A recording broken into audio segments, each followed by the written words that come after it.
Well, hey everyone, it's time for Geocache Talk. Whether you're at work, in the car, wherever you are, we hope you enjoy the show. Please go ahead and like and subscribe on iTunes, Stitcher, Pocket Cast, TuneIn Radio, Google Play, Spotify, and I got a request this week to put us onto a another one. It's a public one. I'll put it in the show notes in case y'all are interested. But if you guys use a different um, format to listen to the podcast on, send us a note, geocachetalk@gmail.com, and I can go out and add us to the list if it's one of those that we can add. So don't feel like you have to listen to the ones I suggested. If you have a favorite, let me know, and we will definitely add that to our list. So big thanks to the Travel Bugs for the music, our patrons, Demon Hunter 2, Aggie Jedi Master, Electric Water Boy, and Teus, Joshua, the geocaching vlogger, Nick at Cashley, One Kind Word, Ravenclaw Tia, Shermanator 18, Butterfly Girl, Loon Trackers, the Aussie Geocacher, Sodak Zach, the Deadliest Cachers, Terrell 2, Neil Moore, Molly the Geocaching Dog, Team D&D, Geocaching Adam, Peachy 1276, the No Code Geocachers, Curiosity Girl, Tick Magnet, Marsapanic, Bricker John, Firesafe, FS Sabero, Geo Rick, Cache Addict Mel, Geocaching Janji, The Geocaching Junkie, Sir Drumalot, Janice, Tricassius, Tom Frey, Rugels, The Bruce Zero, EGK, PBR, Casamaya, Master Sergeant, USMC, Little Gears, Albedo 0.39, It's Only Barney, Purple Turtles 3, ACDC Family, and our new patron, None of It Tidy. None of It Tidy lives he's in Canada. He is in the far reaches north of Canada, in Canada. He's in None of It. If any of y'all have ever seen that, look it up on Google Maps, and you'll be kind of amazed. It's kind of cool where he lives. He's in, I'm going to mess this up because you know how I am with names. Kugluktuk. Kugluktuk. I think you need to say that a few more times. I know.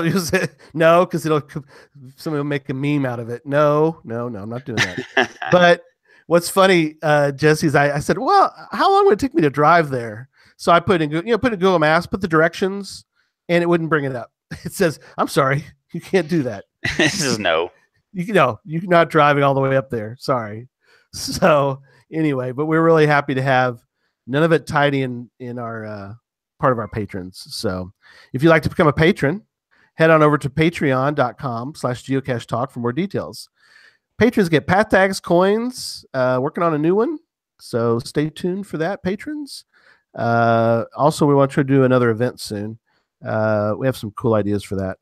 Other geocaching swag during the year, as well as invites to special events, only for patrons. And we just did a video last weekend. It was really kind of fun. We did that. And so, you're missing out if you're not. Support levels start at as little as $3 a month. That's it. So let me start by welcoming my co-host, Jesse, a.k.a. Memphis Mafia. Good evening, everybody. So we're going to jump right into show 93 for April 8th. We were going to have on Ryan Semmel and Joanne Van Covern, manager at Santa Fe Trail Association. We've had some technical difficulties. They've had some technical difficulties. So we're going to reschedule. That would never happen on our show. No, of course not. Not possible. No, let alone all the other issues that I think people are having that we're going to talk about here in a moment. But so we'll reschedule and talk to them because it's a fascinating, as we were doing some research on the Trails Association. So looking forward to that in the future. But we got a whole different show planned tonight. We're pretty excited about. We kind of pulled it out of the archives and moved it up in the show list. So stay tuned. We'll let you know what that is here in a moment when we get to the topic. But let's get some news done. First news item is there's a new promo where you can get a trackable. It's US only. I'm really sorry for our international fans and international family of Geocache Talk. But it's by Halo Top. And if any of you guys and gals out there have ever experienced the joy of Halo Top ice cream. Let me tell you something. That is good ice cream, and it's very low in calorie. It's high in protein. I try to have one a night. Man, it's awesome. Some guy, you love this, Jesse. This one guy, there's a story out there. He ate it for 11 straight days. That's all he ate for 11 straight days. Oh my lord! Halo Top ice cream. Now we don't suggest that. That seems healthy. Yeah, I know that's what I see in all the diets out there. It's funny because he talks about all the places he went, and he dragged ice cream. They have those refrigerator type like sacks you can bring, kind of thing. Mm-hmm. He did that, and what's crazy about it was it is very low cal because each Halo Top pint is it's less than 300 calories in most cases. So 280, 240, 280, 320, somewhere in that general vicinity is what each one of these. So you eat 3 of those a day. You're not having many calories. And nothing else? Nothing else that's all he ate. But not a good idea. No. But it was a fun story to read. This guy's done a lot of crazy stuff. So but on a dare, maybe. Yeah, if I was challenged to do it, I probably would. Yeah, he made for a good article. I guess he needed to get an article out there. So anyway, so Halo Top, get you signed up, and hopefully it's one of those deals this time, Jesse, where they're going to take like random 1,500 people or something and give them out. So it's not. Is it still open right now? I don't know. I'm going to take a look. I haven't looked at it since they usually close so quickly once they come out. Yeah, they do. So while you're looking that up, yeah, it is closed. Form go closed ahead 2 and days admit ago. whether it's just gonna. You get one, it's just gonna stay on your counter, or is it gonna go out into the world? Oh my gosh, this is gonna be hard for me because I love Halo Top. I'll send it. I'm starting to send them out. I've got one here, and I'm sending this thing out. I'm taking it to Geo Woodstock. Remember this one? Yeah, I didn't get that one. So, I didn't sign up for that one. Now I will admit, and I'm not the best at doing this, but I do still have my tin cup. Send that thing out. I know. You're such a cheater. I know. Well, steward of the game. If you're promoting bad habits, they say to send them out. I am sending it out. I just haven't sent it out yet, but I will send it out.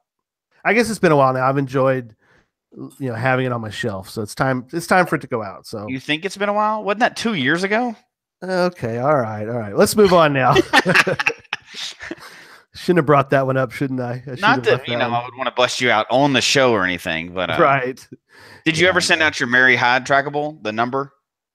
Oh, I never got it. You didn't get one? No, never got one. I thought they sent one to everybody that did it. I didn't finish it, so. Oh, okay. I thought you did. Busted me again. No, I know. I missed 1 week, and then it was like, oh my gosh, I missed one. So dang it. Never mind. Planetary Pursuit.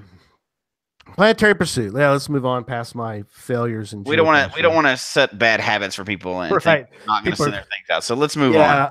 I'm going to send it out. In fact, you know what I'm going to do? I've got a bunch. I'm just taking them to Geo Woodstock, and I can dump them on Geo Woodstock people and let them go that way because they have the whole thing set up for that. So it'll get a good start. If I start one here, it's going to go nowhere. If I start one up in Cincinnati, it may have a shot. So, all right, Planetary Pursuit. Yes. It's been extended to April 15th. So before we go, my CFO just brought me. Oh yeah, that one. Now you notice all the dirt and grime on that thing. Right. This was actually sent out and came all the way back to me. It did, which is really cool. Around the world and came all the way back. So they do possibly come back. Came back to Denton, Texas, and you happened to be in town. Now, eventually, you would have gotten it back. But what's cool is the fact that I would never thought I was going to see this thing again. But I know that one I sent off for, and what the problem was, I sent it off and never got one. So that one I actually sent off for. I would have sent out, but I never got it. So usually Joshua is the way I always get them because he posts almost immediately. Mm-hmm. And there's one of those promotions. And as soon as he posts, you have to jump on there and sign up for it. If you wait till you get home or anything, you're not getting them. Well, I signed up in plenty of time too. I don't know what happened, but they just my name got bumped off the list somehow. But that was years ago. That one was. Oh yeah. Anyway, back to Planetary Pursuit. Planetary Pursuit. So they extended it, which is interesting because there wasn't any formal announcement. The blog post, which I put in the show notes, if you look at the blog post, it reads April 8th. But if you go open the blog post, it now says April 15th, sort of a slight change to the blog post. So I asked on Twitter, I said, well, where is it listed? And somebody says, well, they made a Facebook post. I'm like, not everybody does Facebook, but I went and looked. Right. And they'd put a Facebook post, and oh my gosh, and Susan didn't want me to read them out loud, but I started reading out the comments. Mm-hmm. You talk about Whiner City. Oh, it was terrible. People were just going crazy about. I trudged through through muck and bog to finish this thing, and now it's like, yeah, heaven forbid you got out there geocaching. Right. You know, well, then that's the idea there. What's funny is if you read down a little further, you start getting into those comments, which are, didn't you go out and have fun? That was the point, not to get some, electronic souvenir. It was to get you to get out and to enjoy the fun of the planetary pursuit. When that was the point, that's the point we made. This Alexa back here keeps talking to me. Oh, Alexa, please. No, don't say anything. It'll actually pick up your voice. I am going to make sure that this. Actually, so here's a cool thing. So this Alexa belongs to the CFO, right? Okay. Yep. She allows me to use her office to broadcast. However, I did get to listen to Geocache Talk on the Alexa. Ooh. So not that that's any different really than listening to it on my phone, but it seemed pretty cool. So it is cool that people can do that. Yeah. So if we talk really loud, maybe we could make it's unplugged now. So we don't want to mess with it. Okay. Well, I was thinking other people that are listening that have Alexa at home. So anyway, how are you doing on your planetary pursuit? Yesterday we got to Neptune. So nice. we ran around the Plano area, found a bunch of caches. We had a good time. We really did. It was chilly for Texas weather. I'm not complaining. I'm just saying that it wasn't traditional weather, so we had to bundle up a little more. But we enjoyed it. We had fun. We DNF'd quite a few. Some of them they literally were gone. What's funny is lately I've been I look and I don't want it to be. It's like, and I never put that it's not there. I learned many years ago. Yeah, that's instant egg on your face.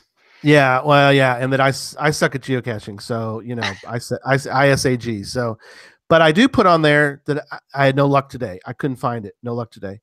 But a couple people that I know, one of these was a cache owner that I know, and he was like, "Well, if you can't find it, it's gone." So it archived. That's a lot of pressure, right? That's a lot of pressure because they archived it. They're like, it's gone. If Gary can't find it, I'm just going to archive it. It wasn't a huge, big deal. But anyway, I did find, we found quite a few, and we got to Neptune, and we're like, we're 200 points away from Pluto. Let's go ahead and call it a day. You'll get it next week. Now you have extra time though, so you'll get it next weekend. So now I've got a week to get 200 points. So I got to sort of do some more planning because there was a couple caches that I kind of passed over. There's a couple mystery unknowns that I can go back and finish that I think I can like complete the puzzle portion of it, and I can go. I need to sort of revamp my list again because I have a list on geocaching.com. I'm sure hopefully everybody does that. Creates a list, and then I transfer it to Cachly, and go at it again. So yeah, I'm kind of, now I haven't done the whole drop a trackable, pick up a trackable, drop a trackable, pick up a trackable, drop a trackable. So I know a lot of people did that. And I did after I was done. So I had a whole lot of trackables I wanted to drop. Right. Like real trackables. But I wanted to finish. I finished last weekend. Yeah. So after I was done and I got my last souvenir, we have a big year. It's a big 100th. It's a monthly event that we have up here, our NoCo dinners. So Northern Colorado dinners. The 100th one is coming up Tuesday night. So it's the 100th month in a row that they've had it. So it's a big thing. So I'm bringing my whole collection of trackables. Oh, okay, cool. I waited until I was done with the planetary pursuit, and then I dropped all of them in that event. Oh, dropped them. My score like doubled after that. Right. But I already had all my souvenirs at that point. So yeah, I could have just done that in the first place and I'd have been done. I didn't want to, but I saw a bunch of 1,000+ scores out there where people had done a lot of trackable moving really quickly. Yeah, and But that's it's part of funny. it, though, right? That's It's part of the it's game. I don't know if you it's can a way to re-drop score. one. I wonder if anybody does know in the chat room. But Oh, absolutely, they do. I had remember I told you about the one. I had one. I had the one that got resurrected with the IB geocaching event they had up in Nova Scotia. Is yeah, one of my one of mine that I had it had gone missing back in 2007. It was a little potato head guy. He was really cool, and of course oh, he went nice. missing. He went missing, so I gave him my travel bug number, and he resurrected it into some kind of cool little doodad. And so somebody picked it up and then dropped it and picked it up and dropped it and picked it up and dropped it and picked it up and dropped it, picked up and dropped it, picked up and dropped it. So yeah, you can't. And then what's funny is I thought, well, So the same person picked it up and dropped it a bunch of times? yeah, That's funny. Hey, that's a loophole, right? I guess, it's a but they can loophole. improve on that next time. Yeah. Somebody complained because I made a note of it on I think on Twitter. I said something about it, which is be careful what you tweet because Oh, yeah. I tweeted out that I didn't see it as a huge deal, but what I made it was a suggestion was I even made the suggestion to the person that did it. I said if you do it with one of your own trackables, then the trackable owner doesn't get an email twice, every 30 minutes on their trackable. So Two emails every 30 minutes is kind of Yeah. a mutt, I'm wondering if they could, and I don't know the backside programming of this, right? Right. But if they could do two things, and I don't know if they'd even want to. One, make your own trackables ineligible. Mm-hmm. So you don't get credit for dropping your own trackables in future promotions. Mm-hmm. Or two, Mm-hmm. during the life of that promotion, you can only drop one trackable once. Like you Yeah. can't just keep, so it would recognize, like you can't log a cache twice. You shouldn't be able to drop the trackable twice for points. The same one. And you shouldn't be able to drop in the same location. You'd have to actually physically. Well, it wouldn't matter if you can't drop it twice. So Well, right. No, I agree with you. I agree. But my duck back when we did the 7 deadly ducks thing, Mhm. which was a couple years ago, I actually put it onto a camoed rubber ducky and sent it out, and it's made all the way to Germany, which is kind of Nice. cool. But somebody in Germany started doing that. They started dropping it and picking up drums, which is fine. I mean, I just play the game how you want to play it. Right. I mean, they're just people are just exploiting loopholes. We're geocachers. That's what we do, right? Right. We find we find puzzles and figure out how to solve them and get around things, and right. That's what we do for a hobby. So which is funny. Mention about loopholes is that we had a ton of people who put in for the contest this week, and I'm going to announce the winner of the coin here in a moment. But somebody, because it was the penguins that how many penguins did he see? 3 million. What's the? I don't have the exact number in front of me, but you get the idea. So the point was to go to his website and go find it. Well, the problem was I stuck it in the show notes. So somebody with the show notes and saw it. Okay, whatever. That's fine. Hey, and the way I said it was, hey, if you're a good geocaching puzzle person, you're going to find whatever solution you can find. So before we move on from the planetary pursuit, what's your call on it? Good, bad, improved? I did a geocache talk. You did a poll. I did a poll, and it was 72% thought it was really good. The other big number was they wished it had been either extended or was in a different time of the year. It's about 22%. Well, I think they have a chance to do it again, right? Oh, absolutely. In fact, I think they're going to do another friend league thing in maybe August, September, because they want to spread them out a little bit. What do you think would improve that friend league? Oh gosh, that's like a whole other show. But I think we'll get back to this again because I hope they really start doing this. But if you could select your own team among your friends, but what I see as a possible next promotion, which I think would be really great, is if they can, 1, stop you from dropping your own trackables, and 2, stop you from dropping the same trackable more than once, but then do it all just for moving trackables. So people are out there really hunting and moving trackables. That could be a fun one. Like just a whole, and then maybe give away another number at the end or what, or whatever, just even souvenirs, whatever's fine. But you really have to go out there and search for trackables. That would change the way a lot of people play the game. It would. It That could would. be a lot of fun. It could probably kind of be almost like a cleanup, but Yeah, like because a maintenance, clean up and yeah. So a couple of quick notes I forgot to mention is that I mentioned the thing on Twitter about dropping trackables, and somebody sent a message, and you can't interpret what somebody writes, but it seemed like they were kind of calling me out a little bit, which is fine. I don't mind that. The fact that some people don't have either the environment currently, it's all snowy wherever they live, and they can't get out and do something, or they have no caches around them to find. So this is the way they could participate, was to drop a trackable. So that's fine. I understand that. Yeah, and and the thing is, there's so many people, like, we think of it as it's going into warm season, right? It's about to be spring, but on the other hemisphere, it's not. Yeah. So if you're doing it for the whole world, it is it can be different weather conditions, and then people may have cached out an area or whatever. So there's always going to be somebody that's left out or something in it, but they can't do everything. No, but I like the spring fall is good because it's spring fall here and down where the Aussie geocacher is, and GeoRick, different people we know down in Australia, that kind of area of the country, of the world. It's also spring fall. It's just the opposite. So they're coming out of their summer into their fall, and we're coming out of our winter into our spring. So but getting back to, you're asking about what I think of it, I thought it was really good for different reasons. One is it got me to go after some caches around work that I normally would. I think I'd eventually gotten to them, but because of this, I went harder on the 10 favorite point ones, which take a little extra time.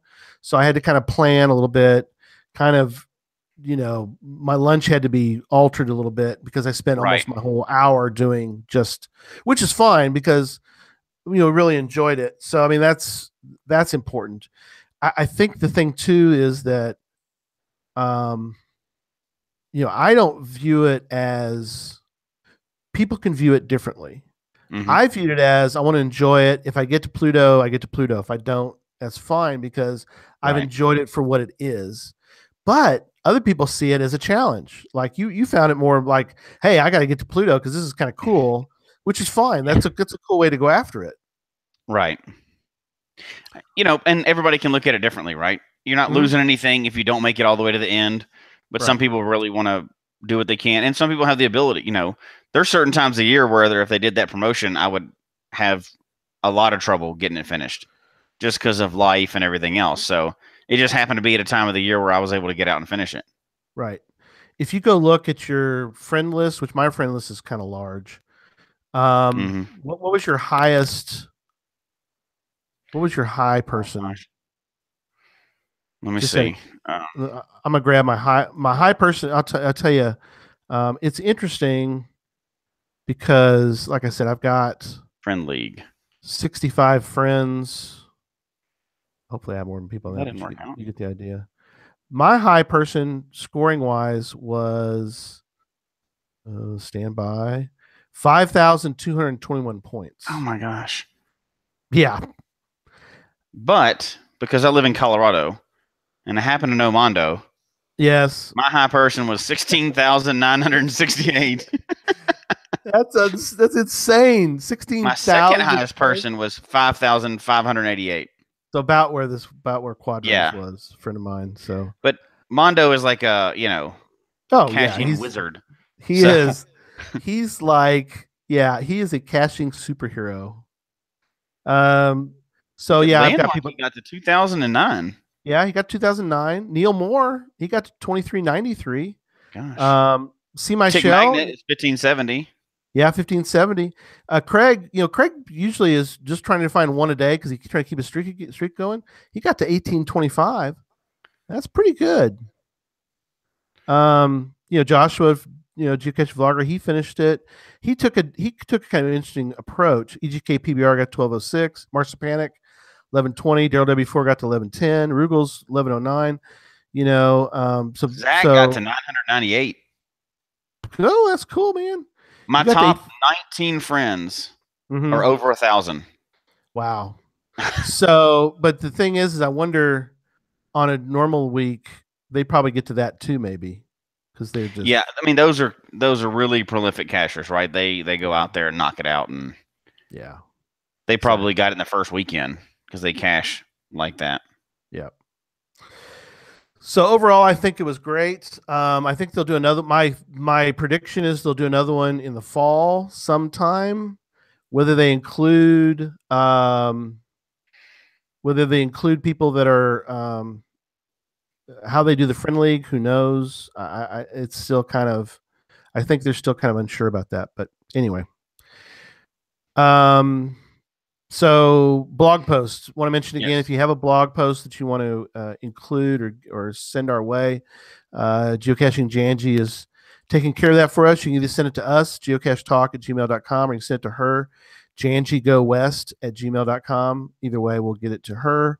There was a new one that came out this week. I don't know if you saw that yet, called "I'm a Beginner." It's by One River Life was the blog post that was put out. So tonight's show Mm-hmm. should stimulate multiple blog posts for people.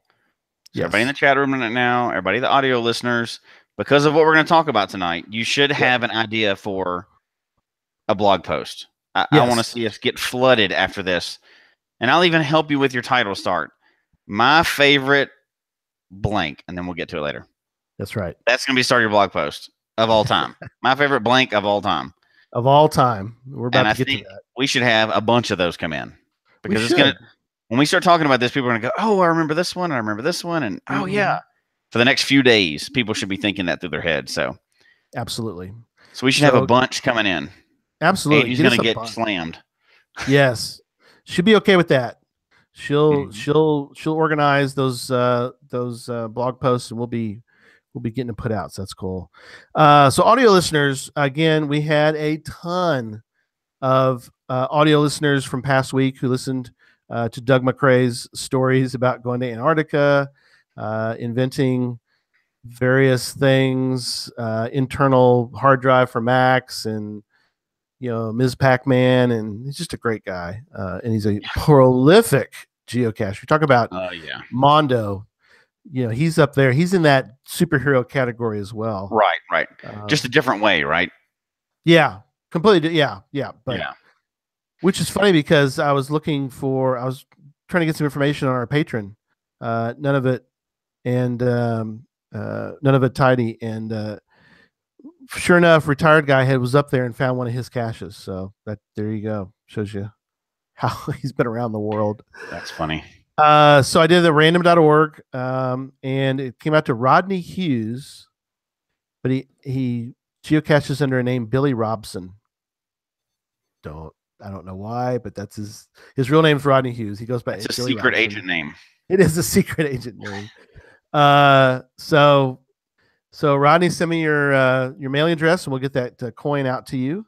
And so thanks to everyone who's sending in the emails. It really kind of helps us know, where people are listening and if they like our contests and all that good stuff. So, all right, moving on. Webcam watch. So webcam watch.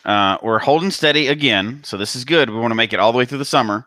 Yep. 114 in the U.S., 279 in the world, and still 4 disabled. So we're hoping those disableds come back as active webcams, whatever they need to do to fix them. I haven't really delved into what those are, but we haven't lost any more in the last 2 or 3 weeks. Yeah. So that's good. And I don't like the disabled, so those scare me.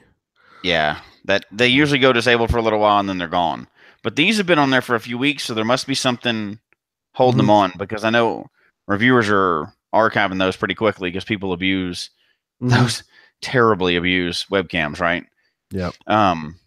But so we added a new thing to our watch, the Virtuals watch. And currently we are at, of the new Virtuals, and everybody, we've talked about those several times on the show, but the new, what are they called? Bonus Virtuals? Yeah. Not reward. I think they were. Anyway, they released 4,000, and we're going to kind of watch until we get closer to the time, because it's only August. I think August something coming up. You We're have to currently publish at it by 1,309. Okay. So there's only 1,300 out of 4,000 have been published. And I'm very curious to see how many end up getting published by that final date. You figure that there's going to be a mad dash Mm-hmm. at the end, probably. What do you think? What's your prediction? I went to 3,000. I think about 1,000 of them have basically people don't care, or for all sorts of various and sundry reasons they don't. That's 25% though. I know. I'm going to say 3,500. Okay, that's good.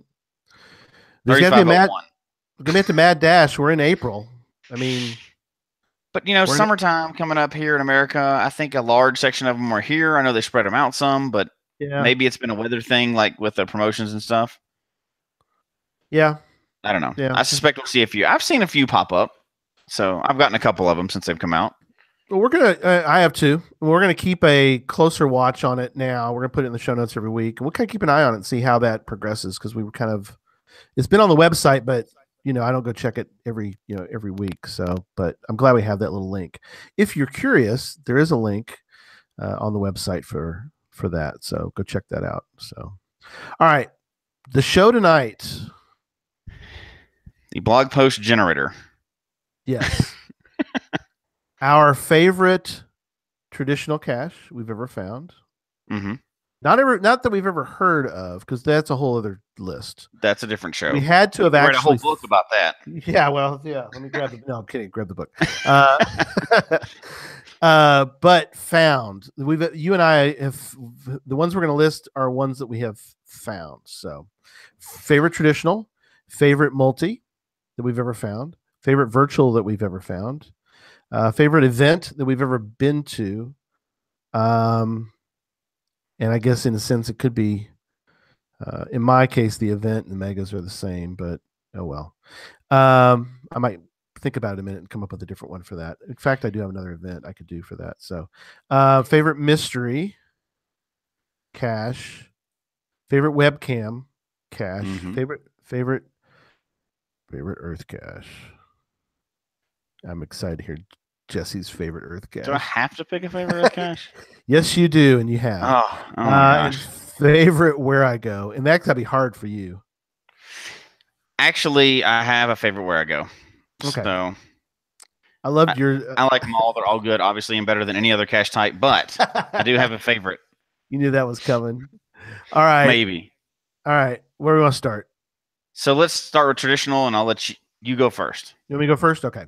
Yep. Go so first. My favorite traditional, and it's actually my first book. Well, that's cheesy to actually plug another book. You're gonna promote your own book in this? Promote my own book, baby. Yes. So I would have to say, what book are you talking about? Well, this is Hide and Seek. So that book. Oh, that book. Yes. So in this book, I talk about. It's now archived, so that's kind of a cheap one too. It's like, well, people can't find that, so oh well. But we really enjoyed it, and I don't want to give the whole. It's almost like a whole chapter in my crazy book. So anyway, called Chateau Lock number 17. And again, for time purposes, I'm not going through all the details of this cache, but I want to explain why I picked this one. All right. One is it's Slinky Mama's favorite, so hey, there you go. Slinky Mama happy, No, it wasn't the cache, it was where the cache was placed. And I think a lot of people hopefully have had situations like this that they can think of that they've been to. Mm-hmm. It wasn't the cache was just pretty generic. But when we got there, we're like, what is this? Where are we? We're in Oklahoma. And so it's like we start looking around and we found there's a canal system. Like the Panama Canal type thing, all smaller, but still pretty good size canal. And we went inside it's like a little observation tower, and it has things on the wall, shows the size of the ships that can come through there, which are pretty good sized ships, and which make basically Tulsa a seaport, because ships can go all the way from the Mississippi River up through Arkansas River, all the way up through into Oklahoma, all the way up into Tulsa or near Tulsa. And so, and they basically have ships come through there all the time. So we got lucky and there was a little fishing boat coming through, and they opened they set it, people, anything traveling along the river there, the lock system pulls in, they open the lock up, and our kids were younger, so it was like educational moment for us. So, they open the lock up, they raise it, do the whole thing. And so we got to watch the little ship go through the lock system. So that was early on, very early on in our geocaching career back in 06 when we first started. I think it was our 10th cache we'd ever found. So after that, we were like, this is really cool because you can find stuff we would never have found that thing or had any idea that was even there, And I think we've all hopefully, I mean, there've been times like that where since then, and I'm sure you've had some like that where you're like, where are we? What is this? And you're like, oh my gosh, this is so cool because I didn't even know this was here. It's the whole where geocaching will take you. So, and it's hard to go from those back to a normal one sometimes. Oh, that's for sure. Right. You're like, this is so amazing, but they couldn't all be like that, right? There'd only be like 10 of them out there if they were all that amazing. Oh, I should mention too, real fast, till we get to yours. We will put all these in the show notes. So you can go look at it. This one happens to be GC Jasmer 11 event. It's like I said, it's an older cache. It was hidden in 2004. So anyway, on to yours. So this is a hard one, right? Because traditionals is what we find the most of. Oh yeah. So this is hard. When I was first looking at this, obviously the first thing I did is I started looking at my first 5.5 that I got because I like those, and that kind of changed my opinion on hikes and stuff like that. Then I looked at there's one that's part of the trail that I went down to kayak to in Florida. But it's another one. So, but then I'm going to go the other way, and this is almost like cheating. So I'm going to go the other way. No. And the original Stash tribute plaque. Oh, that's cool. And a lot of people will say, well, that's not very cool. If you've been to the cache, it's just a plaque in the ground. But it was really neat. So we were up there on a vacation, and we had done some caching, but the whole family was up there, and we were visiting everywhere. And actually met Land Monkey on that same trip, and we were not cached out yet, but we had done some caching, but we weren't trying to take the vacation over with caching. Right. And there was a lot of ones I really wanted to get, headquarters and all that other stuff. Sure. Well, the original Stash tribute plaque was about an hour from where we were staying, and the wife and the girls were saying, you know what, we've done our bit of caching for this trip. That's not going to fit in this day. We're going to eat and go, play and stuff like that. So I got up at like 4 a.m. and snuck out of the hotel, got in my car and drove in the dark. And the original Stash plaque, the tribute plaque, where the first cache was, and it's, now it's just a plaque or whatever. There's actually an ammo can near it too, but yeah, there is one nearby. You're right, but the original is not there anymore, right? Right. So I drove out there like in the dark, and it's up a mountain with no lights. Not a mountain, but I mean up a mountainside with no lights. Sure. And I'm searching all around for it. Of course, I didn't have a flashlight with me because that would have been convenient. But so I finally find it right as the sun's coming up, and it's just really neat, right? Because that's where the whole game started, and we've all heard all the stories and stuff, and it was really neat. And then so I took my pictures, jumped back in, and flew back to the hotel before anybody woke up. But 2-hour round trip with everybody still sleeping, but it was worth it to go and get that cache. So that was kind of a neat historical, probably the coolest historical cache that I found. So, and like you said, it means a lot because for you and for pretty much anybody who's been around and was really committed to the sport of geocaching, you almost kind of see that as like the culmination of all the other caches you've ever found, all the other experiences sort of in a sense culminate in the trip to the true ground zero, the true first spot where the original was buried, which you can't do anymore. Stash was what it originally was called. And again. Well, yeah, we're kind of unsure about that, by the way. Yeah, I looked at who wants to bury a cache is a bad plan. No, it's a bad plan. But yeah, that's really you got to kind of mark it off your list too, right? Like if you're going to go and you're going to knock out all the big things, the big milestones in geocaching, that's definitely one of them. You have to Mingo, mark that off the list if you have the opportunity. right. I mean, Mingo's a good example. I mean, Mingo Yes. is kind of cool. I mean, but if you're looking for some sort of big traumatic, I've got a hunt There's for no statue Mingo. there. There's no. there's if you can't find Mingo, then you don't need to be geocaching. That's all I could say, because there's no not finding it. No, there's not. It could be gone. Zach could go steal it. He could go steal it again. Yeah, that would be foolish, but it is kind of cool. The container's kind of cool, but anyway. It is. All right, so I'm going to try this. I haven't been studying. The GC code for this one is GC ground virtual 0 puzzle. Very good. Got it. I'm getting there. I'm getting there with it. Next one. You want to do multis next? Yeah, let's do multis next. You want to start? I'll let you start.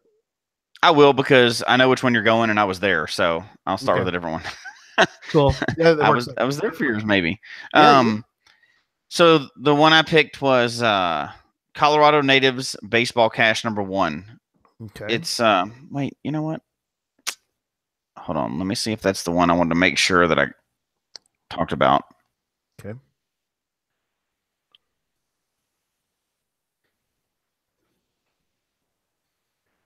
All right. That's actually not the one I thought it was. Oh, you want to pick a different? Why don't you work on? Yeah, I'll have to look for the one in the notes, but okay. You do yours, and I'll put the other one. I got the wrong GC code in there. Sounds good. It's fine. Go ahead and look for the correct one while we talk about favorite multi. And multi caches are, well, I kind of, it's like any cache. You can find really good ones, and you can find some that you're like, well, we found it. Let's move on now. There's good, and there's, of course, any cache to me is great because it's geocaching. You can't go wrong. But some of them are more memorable than others.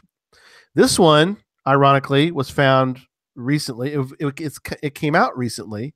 If you're playing along at home, and if you want to look this one up while we talk about it, it is GC Jasmer 11 event, and it's called. You're getting good at that. I know I am. I got a little cheat sheet in front of me though, so I'm pulling back the curtain too far, I think. This is called the Big Red English Box. Let me tell you about this thing. We heard about it. We were at the Texas Mega, and I think actually Jesse heard about it from one of our somebody friends. came up and told us about it. At the coffee event. At the coffee event, they said you've got to go out. You've got to go find this cache because you will be blown away. And I was like, okay. We've all heard those stories. Yeah, you think it's great. It's not that great, but we trusted them, and we trusted them correctly, because this is pretty crazy. Because it's not like somebody put together, made one out of wood, made it look like a TARDIS or something, made it look really cool, which would be cool in itself. But this thing is a full, not a replica. This is an original English telephone box. Working. Well, yeah, that's a different whole deal. But this thing is metal. You cannot move it. They had to get a crane to move this thing into place. I don't know how much it cost them to ship it over there, but ship it from England to there. But it's a real English box, real English telephone booth. And he did have it hooked up, so you can go to this English telephone box, go inside of it, real nice. They actually took the glass and took the glass out, carefully packed it. When they got there, they put the glass back in, the whole deal. He purchased actual English telephone books, so it's so you could peruse old English telephone books. You pick up the phone and you can make a phone call anywhere in the U.S. for free. So, and we did. Yes. Yeah, y'all did, didn't you? You called. We did. Did you called Hallie? I called my oldest daughter. Yeah. Yeah. back up in Colorado at the time. But So I think we mentioned this on the show before. We alluded to this one on the show before because that day, just to talk about how good that one was.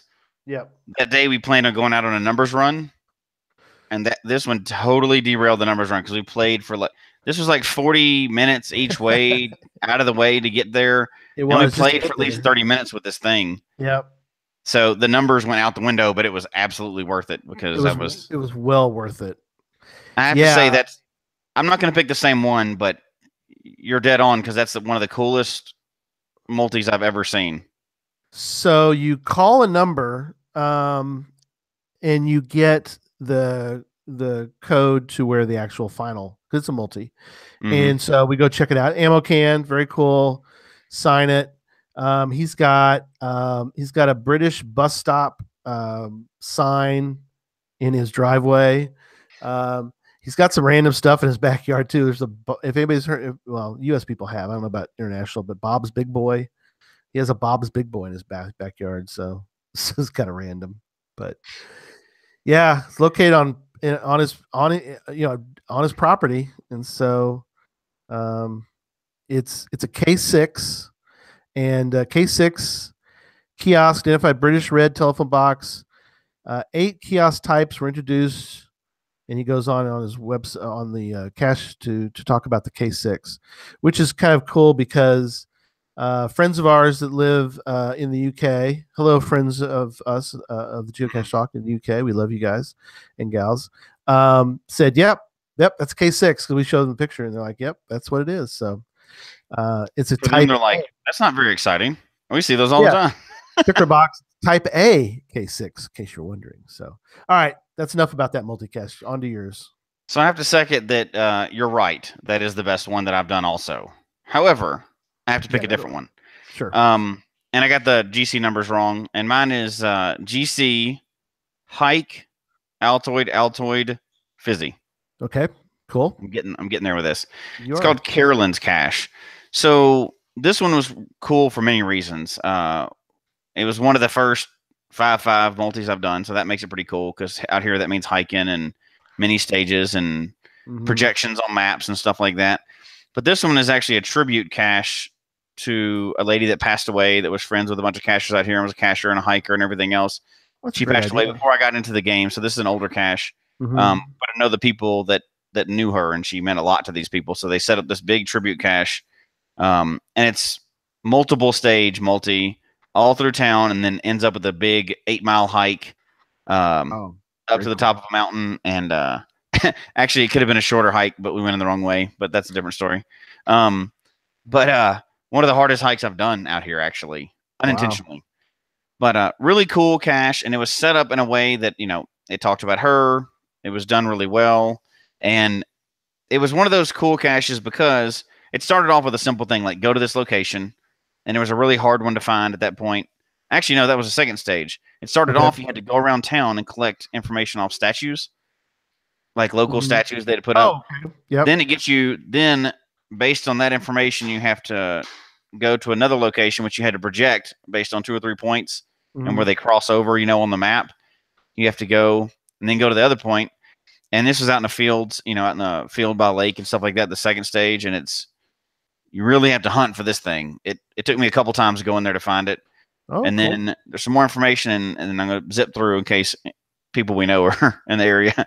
So zip through, whoop, fast forward. The final is a big hike, and me and a buddy of mine went out for it, and it was a killer hike, but it was worth it. It was a really pretty area. But the whole cache from beginning to end was really well done. So outside of that, well, it's totally different, of course, but outside of that phone box we're just talking about, that would definitely be my favorite one because it took us a long, like you didn't do it in one day, right? Right. There was a couple of us working on it. It took us a while. Then we'd figure out another stage, and we figure out another stage, and then once you figured out where the final was, it took a whole bunch of planning just to get to that. Yeah, there's something to be said about caches that are like that, Jesse. That you just don't walk up and get. You've got to work out some effort. You've got to plan. Those tend to be memorable because you remember all the aspects of them, and it comes to mind because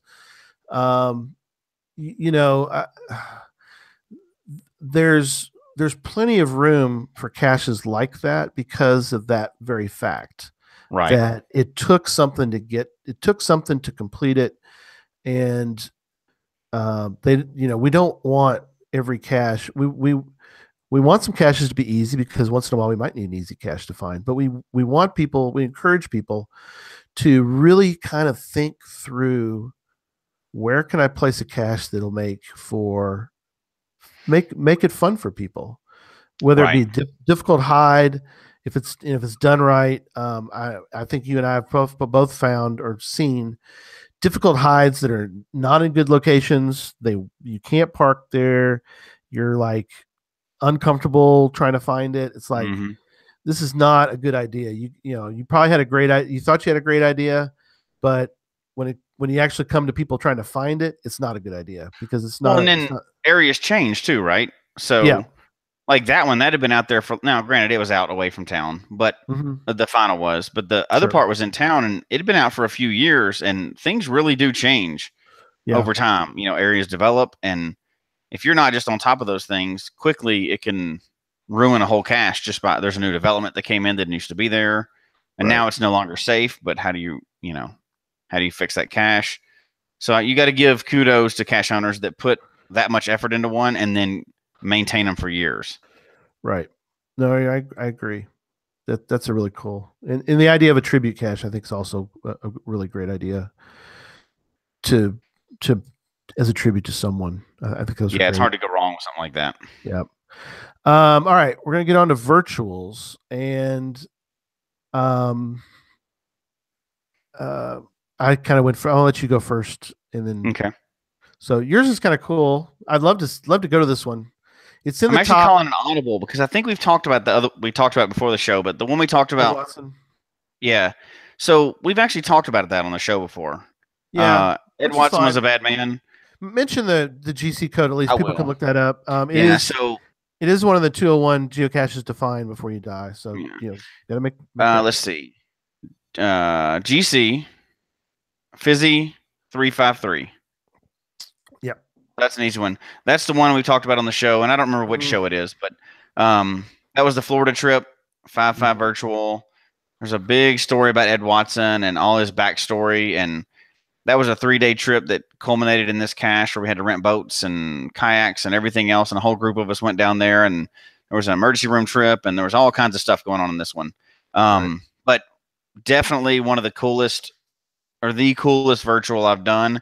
However, I don't want to go over the same one that we've already talked about on the show. I think we brought it up more than once because it was just amazing, right? The whole group, CETO'd at the area and everything else. It was great. But I want to switch gears and use the other one. So Lone Tree is another virtual. It was my very first 5.5 virtual. This one was cool for a couple of reasons. One, the kind of the circumstances around going to get it, and two, the actual cache itself. And three, ego getting you into trouble. So not that would ever happen to any of us, right? So Lone Tree is a go ahead. Before you go too far, just real quick, I just want to mention Lone Tree is in the top 20 virtuals to go find. It's number 9, by the way. So yes, you found another cool one. GC, Bison difficulty 5 event. 5 event. What's E? Event. Oh, should have known that one. Okay, I'm gonna get good at these. All right. So anyway, I had this trip planned to go get this one. I've been looking forward to it for months. Right. I'm gonna go get it. Well, this was right after I retired from the police department, and I was getting ready to start my new job, but everything was kind of in limbo. I was waiting on the contract to come in and everything else, and I had this big trip planned, and it was going to be for the weekend. I was going to drive down there by myself.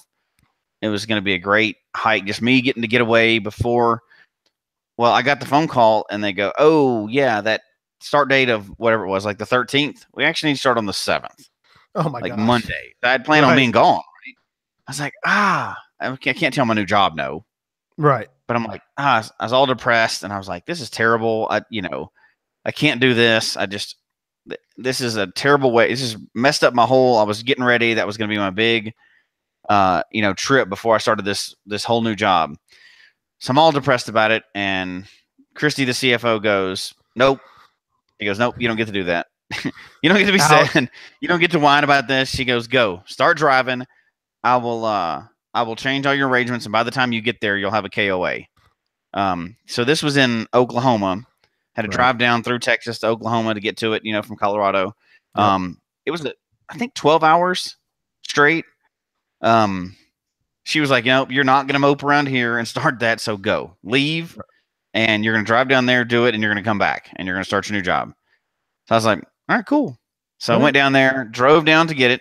So that wouldn't have happened if it wasn't for her. So it was already kind of fun that we're kind of on the fly trying to figure this out, right? Sure. Didn't know where I was going to stay or anything. We're kind of communicating as we go. So I found a KOA, stayed, and it's so the cache was cool too, because first 5 virtual, that's a big milestone. There's not that many. There used to not be that many of those. Yeah, you're right.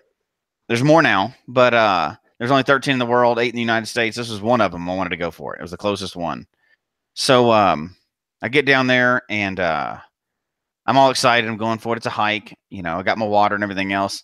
And then, a little bit of that ego creeps in. Hey, I'm coming from Colorado. This can't be anything hard at all down here. Oh, it's Oklahoma. What kind of mountains? Oklahoma. What kind of terrain could they have?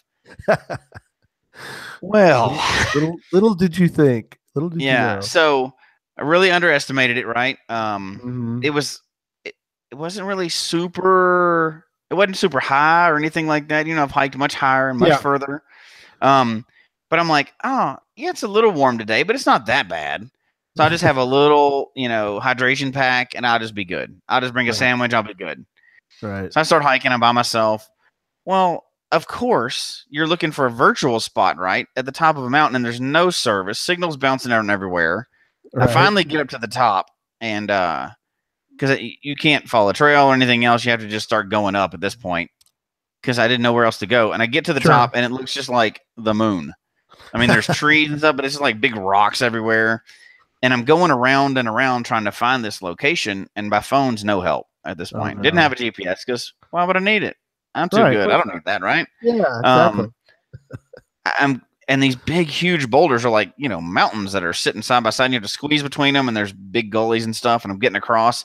Then you get to a point, and you're like, oh, I can't cross there. I got to turn around. So you got to come back. I spent more time up at the top trying to find where I was than going up or down. Wow. And there were some skinny spaces there too. And I got turned around when I was up there. And at one point, I'm going through this crevice between two rocks. And not only had to turn sideways, I had to take my backpack off and turn sideways to get through. Oh my gosh. And I was like, how stupid am I going to be if I die on the top of this thing? Because I'm wedged in between a rock. Nobody knows where I am. I'm probably 500, 1,000 feet from where I need to be. Nobody's going to look over here. And I'm an idiot. And I was running out of water.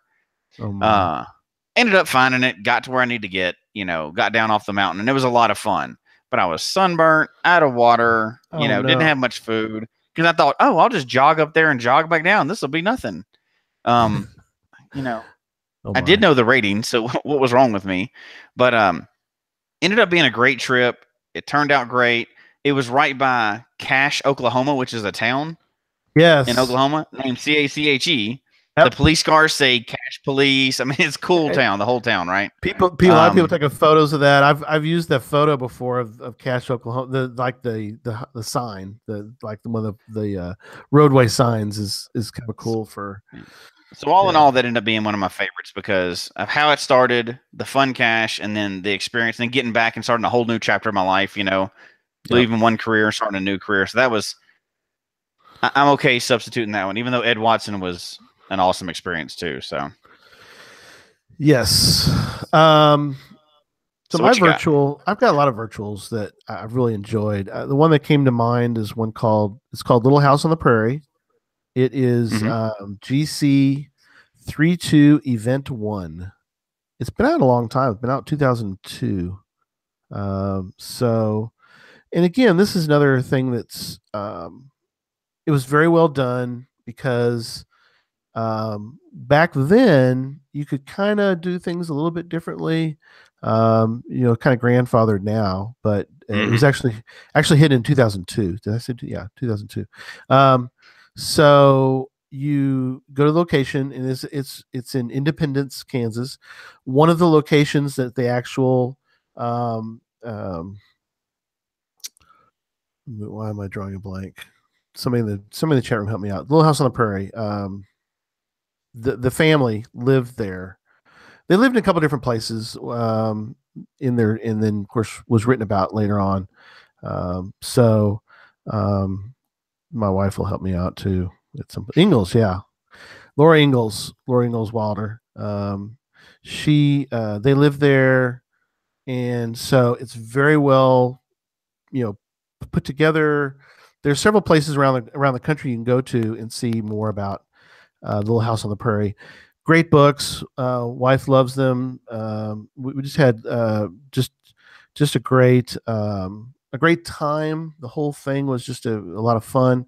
It's a little tricky to find the cache or find the virtual because you have to go inside the little first tourist shop, gift shop, and do some investigating. So, it was kind of fun. It was actually searching for virtuals, for information for the virtuals. What I'm thinking about. So, Right, right.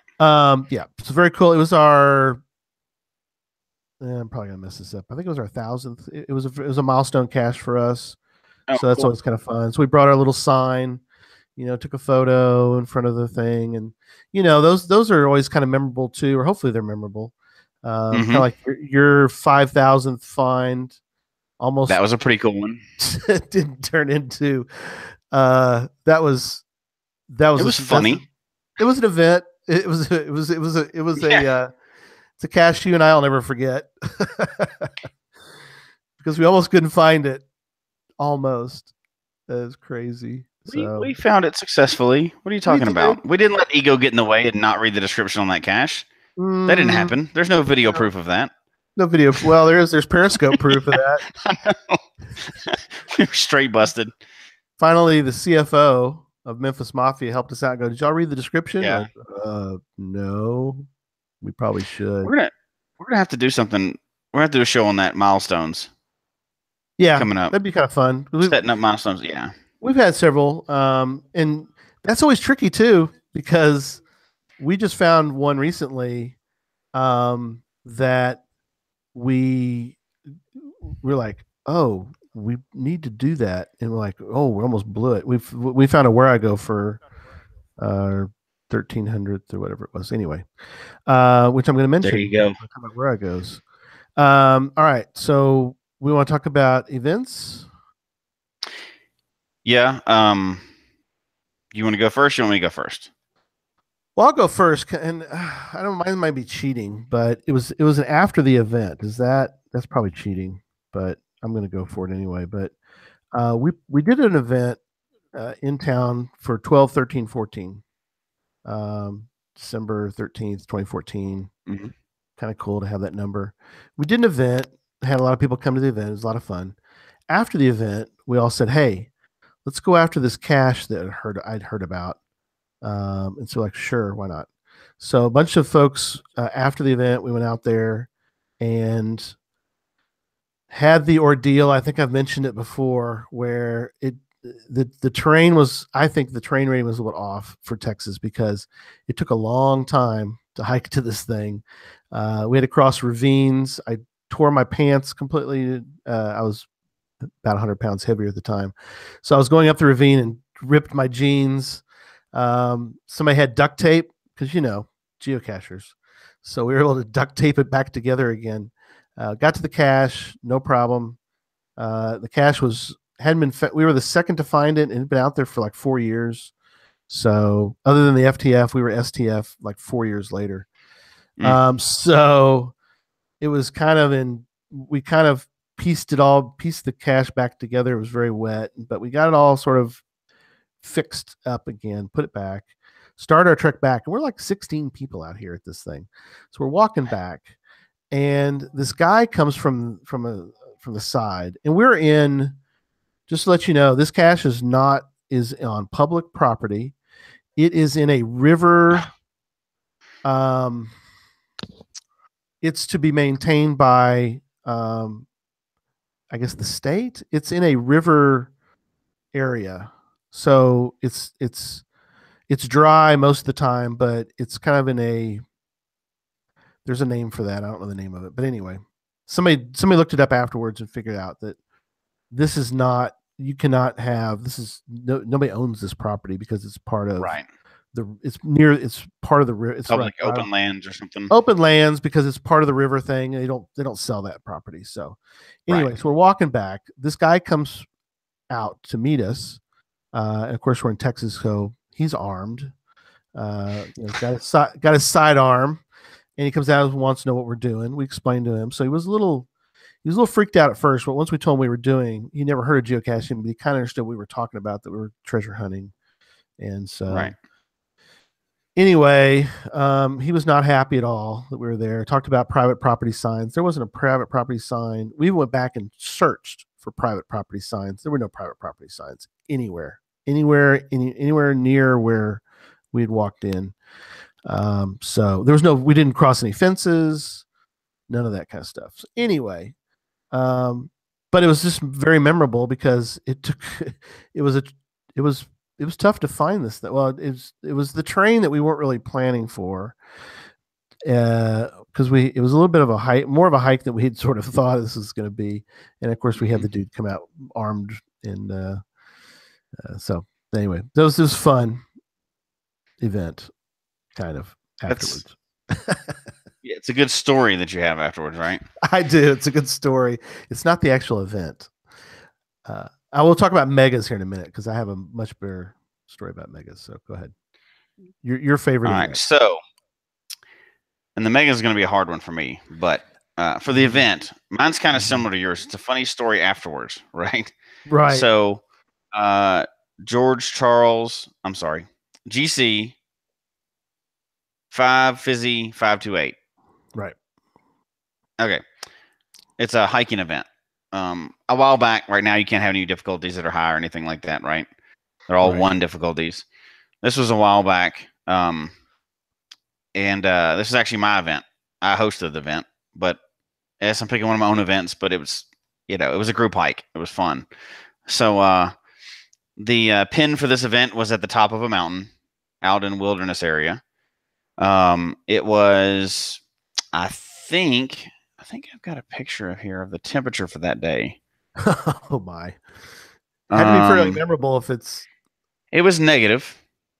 Oh no. There's a whole bunch of pictures on the cache page. Right. So we were going for this cache that hadn't been found in a while, way out in the middle of nowhere. Starts off, we know the weather was going to be bad, but we're like, it's Colorado. We're going to do it anyway. It's going to be a hard hike. We're going to do it. Right.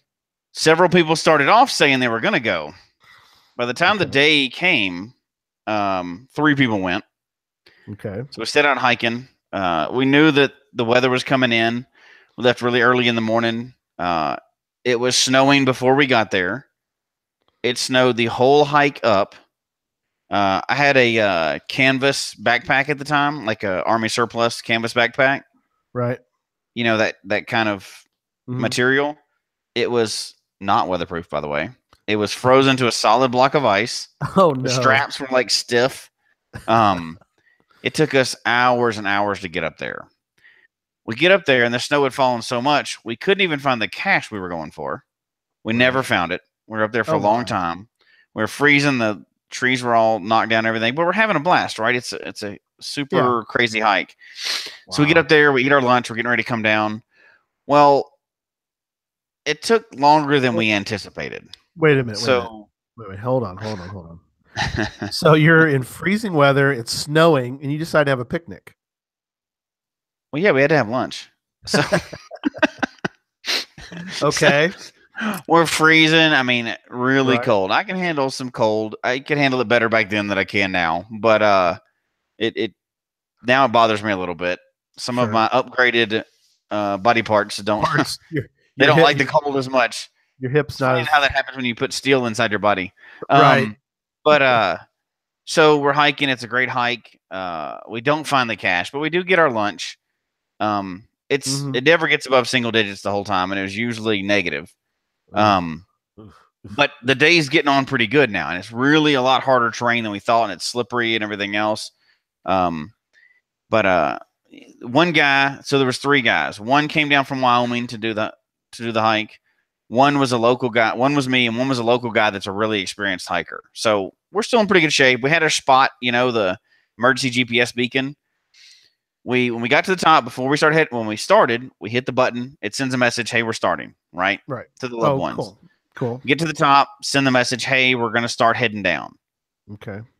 Well, so it takes us a long time to get down. Well, we get down to the bottom, and we're down now, at the bottom. So we're in kind of the valley, and we can't really get a good signal to send out saying we're down to the bottom. Oh, no. So they think you're still out there. Yep. Frozen to the side of the mountain, probably. Yes. So then the road in this mountain so this is a little road that you drive down to get, let's say it's about 15 miles off the main road, right? Right. So there's no rails on either side, and it is completely iced over the whole road all the way back to the main road. So now we're at the bottom. We can't send a signal, and we have to go like 2 miles an hour in my Jeep, which is very capable, but it's ice, right? Right. Sure. So we're sliding everywhere, trying not to, because if you go off the side, you're gone down in this deep ditch, right? So we're going super slow. Well, it took us like an hour extra to get that 10 to 15 miles outside to get where we could get to signal. By the time we got back to the road where the signal was, it had been several hours.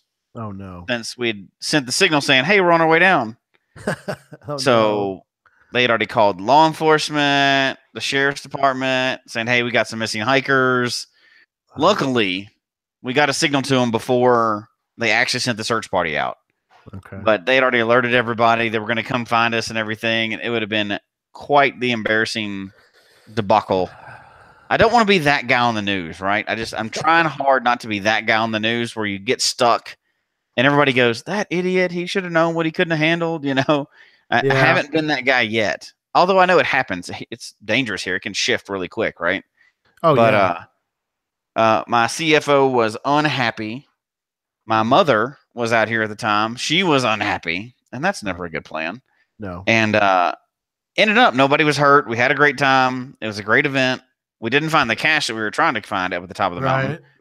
But we all survived. We got to the end, and just all the wives were mad.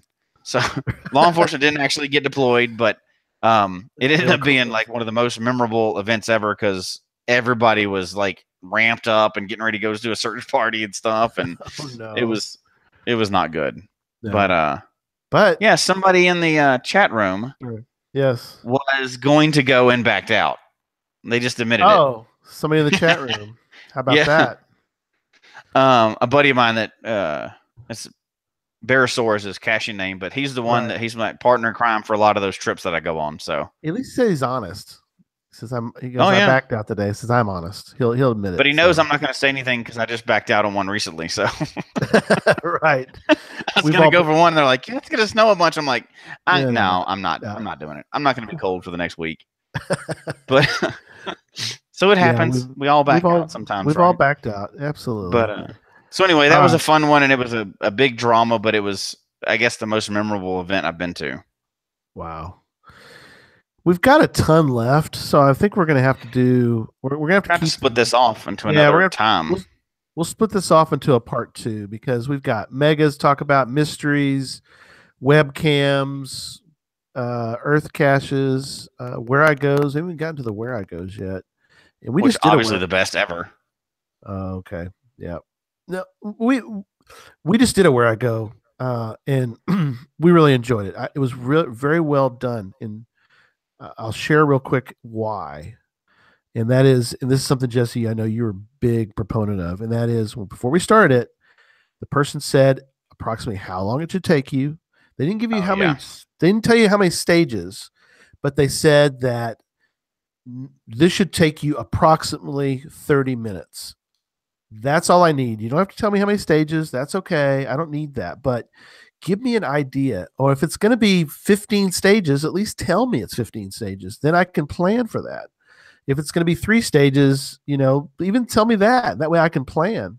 But, we did the one when you came down here. I enjoyed it because I'd never seen where you can pick up inventory and drop inventory, or, well, more likely you're just picking it up. But they didn't tell us how many stages that thing was. It was very old. had a lot of favorite points because it's very old. It was well But done. That one you're it talking about now. it was well done, and we'll talk about more how to do Well, it. yeah, we'll have to get back to that because I will admit that at least one where I go has gotten me into trouble with the CFO for the same reason. Like, Sure. let's just knock this one out real quick. Yeah, and it ends up being like 80 stages, and I'm getting like the death glare, but you don't want to stop it and stuff. So yeah, you can't stop now. no. All right, so And I'm like, what am I going to say at this point? You're right. we'll get to the rest, but so we do want to talk briefly. One of our sponsors, IB Geocaching. Oh yeah. Definitely go check out ibgeocaching.com. Pete out there, he puts together great things to purchase. He puts out a lot of cool stuff. He does cool events, but aside from that, his website is fabulous. His products are incredible. We get all of our at least for the show, we get all our swag, from him. We really his the quality of his products is great, and people are like, "Oh, well, he's not in the U.S., so I really don't want to buy from him," because it's like, but you know what? He will send stuff. I actually get stuff from him faster than I can get stuff in the U.S. a lot of the time. So you're not going to see the prices are basically the same, so you're not paying a bunch of extra money. So it's like he's, of course, if you're in Canada, it's great because he's Canadian. But if you're not in Canada, it's still great because it really doesn't take that long. I think people have the misconception that international purchases are going to be, like double or something, and they're really not. They'll be here within 6 months, easy. Yeah, no, they're no, they're quick. We get stuff from him pretty quick. We really do. So, oh yeah. Anyway, and he's got like coins and pat tags and shirts and all kinds of and containers and all kinds of stuff. So it's definitely worth a look. Go look and see for your next, evil hat or just your swag or shirts. Because we're all obsessed, right? So why would you go out wearing a shirt that didn't have geocaching on it? Absolutely. I mean, that doesn't make any sense. Actually, that's a whole other sponsor. But yeah, check out ibgeocaching.com. Let them, tell them that you heard about it here on Geocache Talk. And again, thanks, Pete, for putting out good quality products from your website. So, all right. So we're gonna keep half the show for another time. Final comment. I'm gonna wrap things up. What are your really thoughts? The second half is going to be the harder ones, right? We're going to struggle to pick any good Earth caches, obviously. And then where I goes, we can't mention every single one. Right. And then megas, there's probably Moga of more than one mega in the chat room right now that we've been to. 14 so there's a hard one to do, right? Yeah. I've even helped host one, so that's going to be hard. I'm going to have to really think through that one. 14er has a lot of meaning to you. And then puzzles would be easy, except for that also includes, mysteries would be easy, but that includes challenges. And that's one of my favorite categories. So, I'm going to really struggle with that one too. So that's going to be a fun one. So yeah, that will be tricky. And then somebody mentioned favorite Geo Tour also. Oh gosh, we have one. I got some to throw down on that one as well. So yeah, how many? We've done 2, 3. We've done at least 3. So yeah, there will be some on a few different Geo Tours. So yeah, it'll be fun. So we'll have to do that one again too coming up. Yep. We'll plan for that in the near future. But anyway, so coming up on the show next week, we'll have on Keith Petrus. And we're going to talk about how FTF magazine survived a hurricane. And you think I'm just sort of making a story up here? This is no story at all. They literally had to survive. Keith lives on a boat, and there was a hurricane, and he's going to tell you the whole. He'll tell you the whole story. Also, tell you about new stuff that FTF magazine is doing, and there's really cool. A lot of cool stuff about FTF magazine. I've been subscribed for many years now, and their path tags. We got great stories. We'll kind of go through some of the stories we've talked about a little bit before, but worth remembering, worth talking about again. Oh yeah, definitely. Jesse wants to mention also about sending your favorite cache experiences. Yeah. I mean, we just went through ours for a few of them for those categories. I know everybody, a bunch of people, I couldn't even keep up with it. There's a bunch of people in the chat room mentioning their favorite ones, and send them in. Just a little blurb, and maybe she'll put them together into a bigger blog or whatever. Yeah. If you don't want to write a full one. And why it was your favorite, and tell a story, or even send in a picture, because you got to have a good picture from those good ones. I'd like to see a really good blog come out of this and share these stories. It's not just us two talking, but this is the whole chat room. This is a whole group here. So yeah, no, I definitely agree. Like you said, if you don't feel like, I can't read a whole blog, I can't write a whole blog because you think they have to be a certain length, don't worry about it. Just send it in. And if it's short, like you said, I'm sure Angie can put together a compilation that'll be kind of fun too. So don't feel bad about the length. Don't allow that to stop you from sending in some cool stories. So right. Right. And then in 2 weeks, Nathan Lewis is going to be on the show. This is a kind of a fascinating trip because he focused on counties. We've talked about the numbers, which is kind of fun. Talk about Jasmer and Fizzy, and going after the oldest caches in every state. There's a lot of cool stuff you can do.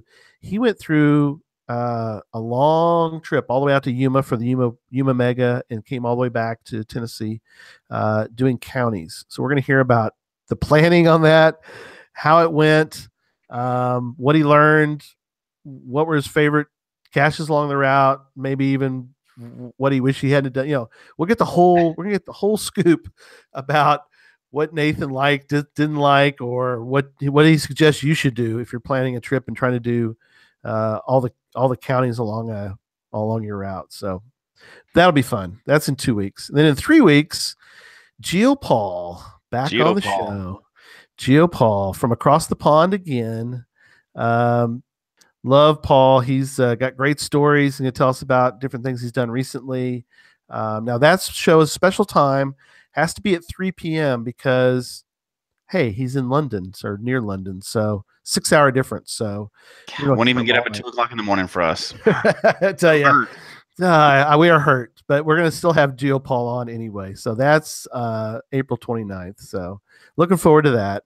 And so we hope you enjoyed the show tonight. Sorry we didn't get to do the show about the trails. We're going to do that in the future. So we'll let you know when that happens. So email us your comments, geocachetalk@gmail.com. Don't forget to follow us on Twitter at geocachetalk, or mine's at Gary Slinkard, or Instagram. We are now big Instagrammers. We're grammars now. That's right. So Geocache Talk, which Angie monitors, manages for us, and Memphis Mafia. You guys are becoming big Instagrammers. That's awesome. I like Instagram because it's just pictures and cool pictures of caches and stuff like that, and it's less other stuff. Yeah, it's a good fun one. So it is. There's a lot to be said about Instagram. I agree with you. It's very cool. It's almost like looking at photo albums that you want to look at. And you get a lot. There's a lot to learn when you look at a photo of. You get a real picture of what you can tell the story, but if you show things like I think if you go out to Geocache Talk, you can find the big English box that we found. There's photos out there, so you can get this is just me yakking about what it looks like. But if you want to know what a big red English telephone box looks like that's stuck in the US now, go check it out, because we were there, and it was pretty cool. So and then of course facebook.com/geocache talk. Show can be found on iTunes, Stitcher, TuneIn Radio, Google Play, Podcastpedia. There's a lot of places. And also, of course, on the Geocache Talk website. Don't forget to click on the subscribe button below so that you can see and hear the show on a weekly basis. Get reminded that when the show is on. And also, go tell your friends about the show. Get them to listen or to watch, either way. And until next week, don't just talk about geocaching. Go find a new favorite geocaching experience and go geocaching. Good night, everybody. Good night.